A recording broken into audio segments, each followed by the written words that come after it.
एक बार की बात है। एक युवा राजकुमार महात्मा बुद्ध के पास उनसे शिक्षा लेकर उनका शिष्य बनने आया। दूसरे ही दिन महात्मा बुद्ध ने उस राजकुमार को एक श्रविका यानी कि एक फीमेल मॉन्क के घर भिक्षा लेने भेज दिया। जब वह रास्ते में जा रहा था तो उसके मन में ख्याल आया कि जो भोजन मुझे बहुत पसंद थे अब तो वो मुझे खाने को नहीं मिलेंगे। रूखा सूखा जो भी मिलेगा अब से तो उसी में ही गुजारा करना पड़ेगा। लेकिन जब वह श्रविका के घर गया तो उसने देखा कि उसके थाली में वही भोजन परोसा गया है जो उसे सबसे ज़्यादा पसंद था। वह बहुत हैरान हुआ, लेकिन फिर उसने सोचा संयोग होगा, जो मुझे पसंद है वही आज घर में बना होगा। वह भोजन करता है, तभी उसे याद आया कि रोज तो भोजन के बाद वह राजमहल में 2 घड़ी विश्राम करता था, लेकिन आज तो धूप में ही वापस लौटना पड़ेगा। लेकिन तभी उस श्रविका ने कहा, भिक्षु, बड़ी कृपा होगी अगर आप भोजन के बाद 2 घड़ी विश्राम कर लें। राजकुमार बहुत हैरान हुआ कि जब वह विश्राम के बारे में सोच ही रहा था तभी श्रविका ने भी उसे विश्राम के लिए कैसे कह दिया। फिर उसने इस बात को यह सोचते हुए टाल दिया कि संयोग ही होगा। जिस समय मेरे दिमाग में विश्राम की बात आई उसी समय उसके दिमाग में भी सहज ही यह बात आ गई होगी कि भिक्षुक है, बहुत दूर से धूप में चलकर आया है, भोजन के बाद थोड़ा विश्राम कर लेगा तो अच्छा होगा। उस भिक्षुणी ने चटाई बिछाई और वह उसमें लेट गया। लेटते ही उसे ख्याल आया कि राजमहल छोड़ने के बाद अब ना तो अपने सर पे किसी का हाथ है, ना ही अपनी छत और ना ही अपना कोई बिछौना। अब तो आसमान ही छत है और जमीन ही बिछौना। राजकुमार यह सोच ही रहा था कि वो श्रविका जो कि चटाई बिछाकर वापस जा रही थी रुककर बोली, भंते, ऐसा क्यों सोचते हैं आप? महात्मा बुद्ध से बड़ा कोई साया नहीं, जमीन से बड़ा कोई बिस्तर व आकाश से बड़ा कोई छत नहीं। कृपया आप ऐसी बात ना सोचें। यह सुनते ही राजकुमार एकदम से उठकर बैठ गया। अब उसके लिए ये बात एक संयोग मात्र मानना असंभव था।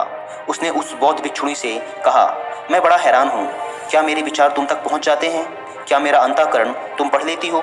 उस श्रविका ने कहा, जी हाँ। राजकुमार ने बड़े आश्चर्य से पूछा, लेकिन कैसे? तब श्रविका ने कहा, पहले तो मैंने स्वयं के विचारों का निरीक्षण शुरू किया था, खुद के दिमाग में आने वाले विचारों पर ध्यान देना शुरू किया था। अब तो हालात उल्टे हो चुके हैं। स्वयं के विचार तो निरीक्षण करते करते क्षीण हो गए हैं, गायब हो गए हैं, विलीन हो चुके हैं। पूरा मन निर्विचार हो गया है। अब मेरे मन में खुद का कोई विचार नहीं आता। लेकिन अब तो जो कोई भी मेरे आसपास होता है उसके विचार भी मेरे निरीक्षण में आ जाते हैं। मैं उसके विचार भी पढ़ लेती हूँ। वह भिक्षु एकदम से घबराकर खड़ा हो गया और उसने कहा, मुझे आज्ञा दें, मैं जाऊं। उसके हाथ पैर कांप रहे थे। उस श्रविका ने कहा, इतने घबराए हुए क्यों हो? इसमें घबराने वाली क्या बात है? लेकिन भिक्षु भी रुका नहीं, वह वापस लौटा। उसने बुद्ध से कहा, क्षमा करें, उस द्वार पर दोबारा भिक्षा मांगने ना जा पाऊंगा। बुद्ध ने कहा, क्यों? तुमसे कोई गलती हुई? वहाँ कोई भूल हुई तुमसे? उस भिक्षु ने कहा, ना तो भूल हुई ना कोई गलती, बहुत आदर सम्मान और जो भोजन सबसे ज्यादा प्रिय था वह मिला। लेकिन वह जवान श्रविका दूसरे के मन के विचारों को पढ़ लेती है। यह तो बड़ी खतरनाक बात है, क्योंकि उस सुंदर जवान श्रविका को देखकर मेरे मन में तो काम वासना भी उठी थी, विकार भी उठा था, उसके लिए कुछ गलत विचार भी उठे थे। वो सब भी पढ़ लिया होगा उसने। अब मैं वहाँ कैसे जाऊँ? कैसे उसके सामने खड़ा हो पाऊंगा? उससे आंखें कैसे मिला पाऊंगा? मैं उसके पास दोबारा नहीं जा सकूंगा। बुद्धा, मुझे क्षमा करें। बुद्ध ने कहा, वही जाना पड़ेगा। अगर ऐसी क्षमा मांगनी थी तो भिक्षु बनने की कोई जरूरत नहीं थी। तुम्हें जानबूझकर वहाँ भेजा था और अब तक जब तक मैं मना ना करूँ तुम्हें रोज वहीं जाना पड़ेगा। महीने, 2 महीने, वर्ष, 2 वर्ष, निरंतर। अब यही तुम्हारी साधना है। लेकिन होशपूर्वक जाना, भीतर से जागे हुए जाना और देखते हुए जाना कि तुम्हारे अंदर कौन से विचार उठ रहे हैं, कौन सी वासनाएं उठती हैं। और कुछ भी मत करना, उन विचारों और बुरी वासनाओं से लड़ना मत, उन्हें जबरदस्ती दबाने की कोशिश मत करना। दिमाग में जो भी विचार आ रहे हैं उन्हें आने देना। तुम्हारा काम है उन विचारों का निरीक्षण करना, उन्हें ध्यान से देखना। इसलिए तुम जागे हुए जाना, देखते हुए जाना कि भीतर क्या उठता है, क्या नहीं उठता। वह भिक्षु दूसरे दिन भी वहीं गया। एक बार के लिए सोच लें कि उसकी जगह आप ही जा रहे हैं और वह श्रविका आपका मन पढ़ लेती है। वह बहुत सुंदर है, बहुत आकर्षक है, बहुत सम्मोहक है, पर वो मन पढ़ लेती है। हाँ, अगर वह मन ना पढ़ पाती या आपको ना पता होता कि वह मन के विचारों को पढ़ लेती है, तब आप अपने मन में कुछ भी सोच सकते हैं। लेकिन आप आज क्या करेंगे यदि आप आज ही जा रहे हैं उस भिक्षुक की जगह भिक्षा लेने? वह भिक्षुक रास्ते पे चल रहा है, बहुत खतरे में है, अपने मन को देख रहा है, जागा हुआ है। आज पहली बार जिंदगी में वह जागा हुआ चल रहा है।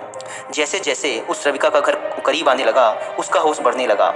भीतर जैसे एक दिया जलने लगा हो और चीज़ें साफ दिखाई पड़ने लगी और विचार घूमते हुए मालूम होने लगे। जैसे ही उसने घर की सीढ़ियों पर कदम रखा एक सन्नाटा सा छा गया उसके अंदर। होश परिपूर्ण जम गया। अपना पैर भी उठाता है तो उसे मालूम पड़ रहा है, एक श्वास भी आती जाती है तो वो भी उसे मालूम पड़ रही है। मन के अंदर जरा सा भी विचार का कोई कंपन आता या वासना की लहर उठती तो वो भी उसे दिखाई पड़ रही है। वह जैसे ही श्रविका के घर के अंदर गया, मन में और भी गहरा शांत हो गया। वह बिल्कुल जागा हुआ है, जैसे किसी घर में दिया जल रहा हो और एक एक चीज कोना कोना प्रकाशित हो रहा हो। वह भोजन को बैठा, उसने भोजन किया, वह उठा, वह वापस लौटा। वह उस दिन नाचता हुआ वापस लौटा और आकर बुद्ध के चरणों में गिर पड़ा और उसने कहा, बुद्धा, आज अद्भुत बात हुई। जैसे जैसे मैं उसके निकट पहुंचा, वैसे वैसे मैं जागा हुआ हो गया। मैंने पाया कि विचार तो गायब ही हो गए, कामनाएं व वासनाएं तो खत्म ही हो गईं। और मैं जब उसके घर में गया तो मेरे भीतर पूर्ण सन्नाटा था। वहाँ कोई विचार नहीं था, कोई वासना नहीं थी, वहाँ कुछ भी नहीं था। मन बिल्कुल शांत और निर्मल दर्पण की भांति था। बुद्धा ने कहा, इसी बात के लिए वहाँ भेजा था। कल से वहाँ जाने की कोई ज़रूरत नहीं है। अब जीवन में इसी भांति जियो जैसे तुम्हारे विचार सभी लोग पढ़ रहे हों। अब जीवन में इसी भांति चलो जैसे जो भी तुम्हारे सामने है वह तुम्हें जानता है, तुम्हारे अंदर देख रहा है, तुम्हारे विचारों को पढ़ रहा है। इसी भांति चलो और अंदर जागे रहो। जैसे जैसे जागरण बढ़ेगा वैसे वैसे विचार वासनाएं खत्म होती चली जाएंगी। जिस दिन जागरण पूर्ण होगा उस दिन तुम्हें जीवन में कोई कालिका, कोई विचार शेष नहीं रह जाएगा। उस दिन एक आत्मक्रांति हो जाती है। इस स्थिति के जागने को, इस चैतन्य के जागने को मैं कहता हूँ विवेक का जागरण। दोस्तों, इस कहानी से हमने सीखा कि यदि हम अपने दिमाग में एक बात को बैठा लें कि सामने वाले के बारे में हम जो भी सोचते हैं वो उसे पढ़ रहा है, उसे भी पता चल रहा है, तो हमारा दिमाग अपने आप किसी के भी बारे में बुरा सोचना कम कर देगा या बंद कर देगा। सोचिए, अगर आपको पता हो कि यदि आप किसी लड़की के बारे में गलत सोच रहे हैं और ये बात उस लड़की को पता चल जाएगी, तो क्या आपका मन ऐसी बातें सोचेगा? नहीं। दोस्तों, यदि हम इस प्रोसेस को कई दिनों तक करते रहे तो हम पाएंगे कि हमारा दिमाग विचार शून्य हो गया है। ये केवल वर्तमान में जी रहा है, वर्तमान की चीज़ों को देख रहा है, उसी का साक्षी है। हमारा दिमाग किसी भी चीज़ के बारे में अच्छी या बुरी राय बनाना छोड़ देगा। ये बस उस चीज़ को देखेगा, वो जैसी है उसे वैसा ही देखेगा। दोस्तों, अगर हम ये कर पाए तो एक बहुत ही शांति से भरी व होशपूर्ण जीवन जीने में सफल हो पाएंगे।